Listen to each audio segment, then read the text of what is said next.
Tazama picha hizi mbili. Hii ya kwanza ni ya Juni 2025. Lazima tukusanye pesa yetu ya ndani.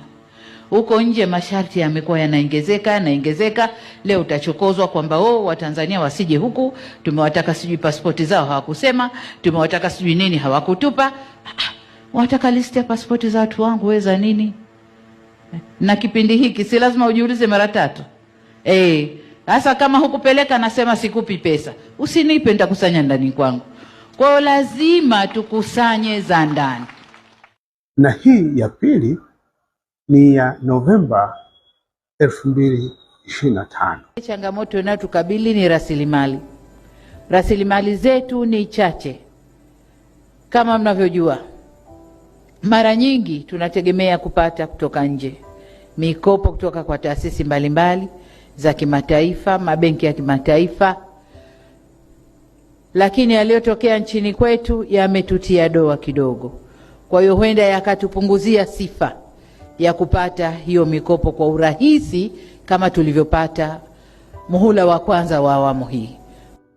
Muhula wa kwanza wa awamu hii tulikuwa tunapata sana kwa sifa zetu, kwa msimamo wetu, kwa kazi tunapofanya, lakini doa tulilojitia huenda likaturudisha nyuma. Kwa maana hiyo, tuna kazi ya kutafuta fedha humu ndani, kutumia rasilimali zetu alizotupa Mungu.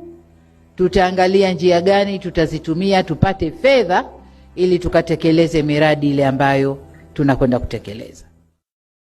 Hotuba mbili hizi za mtu mmoja zimepishana miezi 5 tu.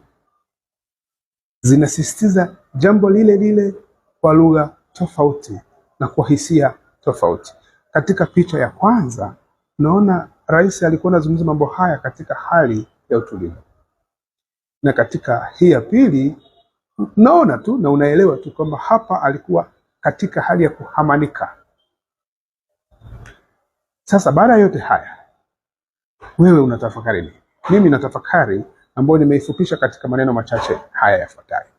Ya kwanza, rais kwa kauli hii anakiri kwamba Tanzania imechafuka. Taswira ya Tanzania ndani ya nchi na nje ya nchi imechafuka. Anakiri.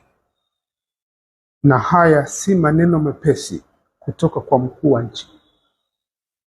Namba 2, kuna uwezekano mkubwa sana kwamba misaada ambayo tumekuwa tunapata kutoka nje ya nchi kwa wadau wa maendeleo itapungua.